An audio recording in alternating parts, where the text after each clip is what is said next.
Hello, everybody. It is your boy Toxy Boyo, putting on my dad voice again, because once again, I'm back on my soapbox. We're going to talk about something important. I know I've been gone for a couple weeks, about 2 weeks now, as of the time I'm recording this on July 4th. That's what I'm doing with my freaking holiday. But, I just wanted to take the time off and, kind of regroup, figure out what I wanted to do moving forward, how I want to approach this sort of, you know, work and lack thereof in certain places. But while I was gone, I started seeing a lot of people put up videos about the same sort of thing. I saw videos from the Act Man, from Moist Critical, from Jacksepticeye, and even one from Pirate Software, all talking about the Stop Killing Games initiative. I've been watching a lot of videos. I even went and watched as much as I could from Ross over at Accursed Farms, who kind of is the figurehead for this entire movement. And what it is it's it's an effort to get, you know, the European Union as a governing body to put pressure on video game publishers to start putting in place end-of-life plans for their games, where once a publisher slash developer is planning or is no longer planning to support a game, they can sell the game off to the public, to the consumers, so that it can be player and consumer owned and operated, so that what you as a player have paid a minimum of $70 for, and then however much money over the next couple of years through battle passes and DLC and stuff like that, you don't lose access to that. And the reason that it's an EU initiative at the moment, even though it's, you know, kind of somewhat being launched from here in the States, is because that kind of tends to be where things like that get done. The European government were the ones that forced EA to take the loot boxes out of Battlefront 2. They blocked the initial Microsoft acquisition of Activision. I can't remember exactly why, but they did. They are the ones who made Apple start using RCS and start using USB Type-C. So that's kind of like that aspect is how a lot of these things get done, how they get changed.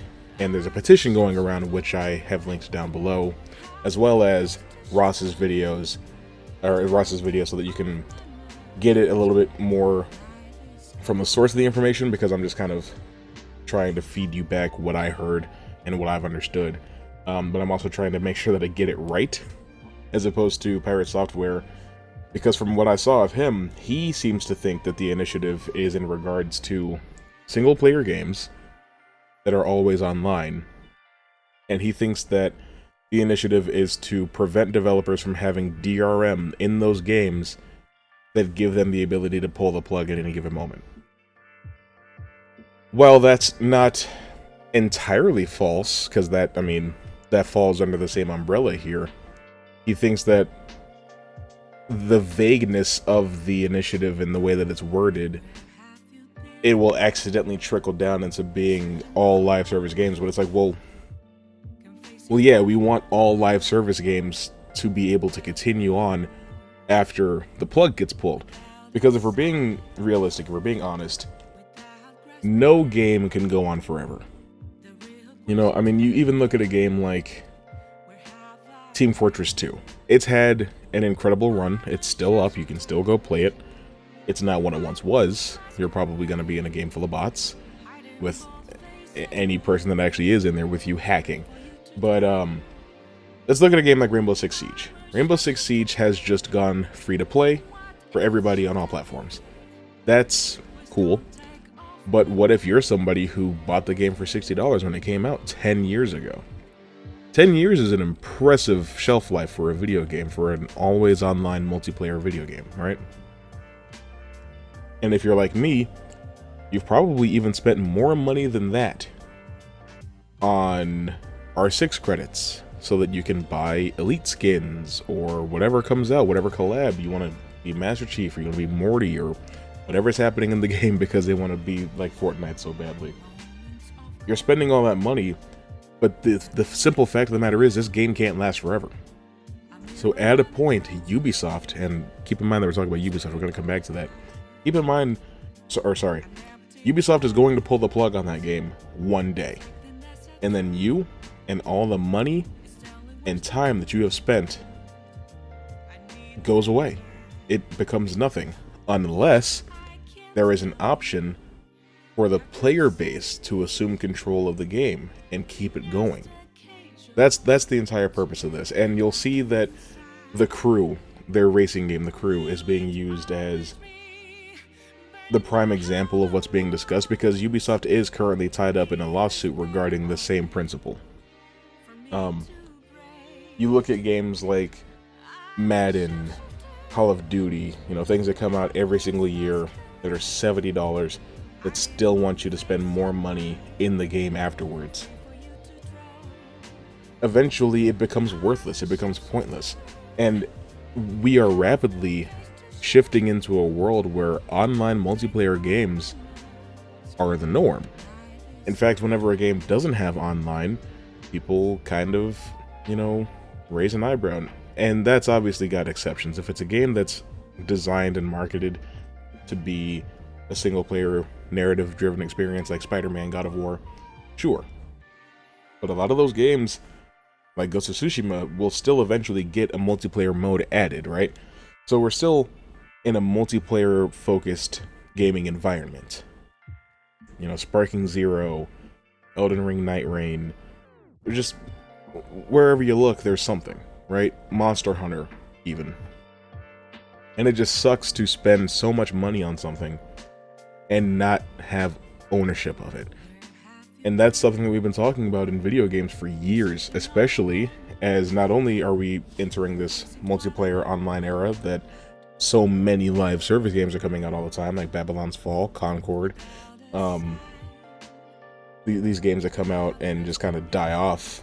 What's the other one? Dustborn, I think, is what the example that a lot of people are using.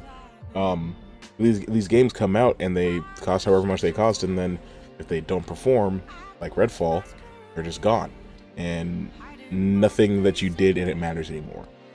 Or the game just completely ceases to exist, like Overwatch 1, right? And yes, what you have spills over into Overwatch 2, but if you have Overwatch 1 on a disc, oops, it's just gone now, But we're also entering a world where I can't necessarily say most people just yet, but a large number of people are playing all of their games digitally, especially as PC gaming continues to get more and more popular as it becomes more and more accessible to people. If a game is entirely digital and it just exists on your hard drive, take a game like Marvel's Avengers or Jump Force. Isn't it crazy how many examples I have of this?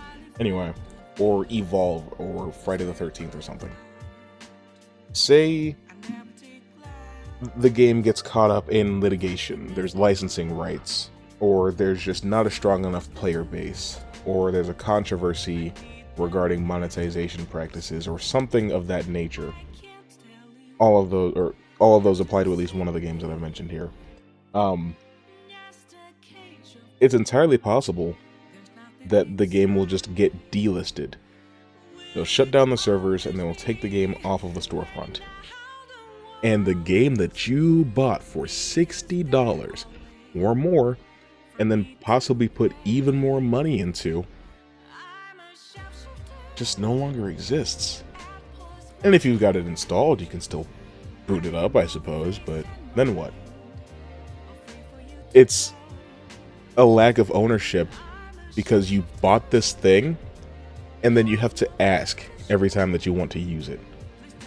That was the thing with Google Stadia that rubbed me the wrong way from the very beginning. I'm paying a monthly subscription to even use the thing, and then I have to buy these games in full, and then what happens when Stadia inevitably gets shut down? All the games you bought get erased like Thanos snapped his fingers, And the upsetting thing is that gaming is really the only habit or hobby where that's the case.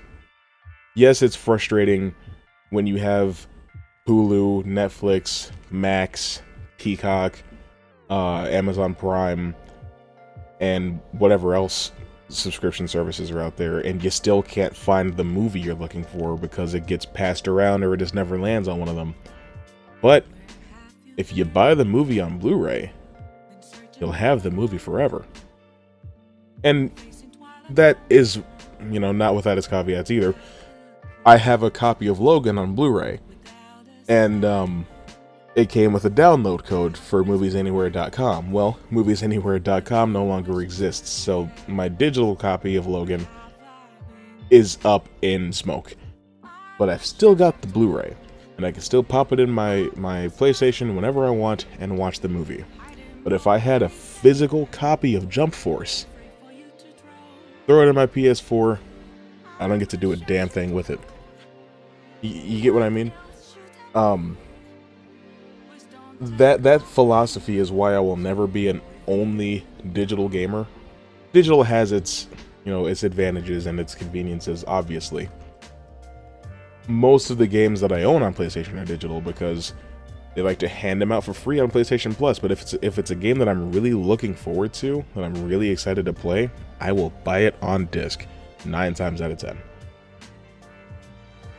And even then, it's still not perfect. Like I've outlined here, it's still not a guarantee that you'll have access to it forever, but at least you will still own it. But like Jump Force or Avengers or Anthem soon enough, even having it on disc won't be good enough. However, if this petition works and if this initiative gets to the right people and the right decisions are made, we can do something about that. We can take control of our favorite thing back. And that's what it's really all about in its simplest terms.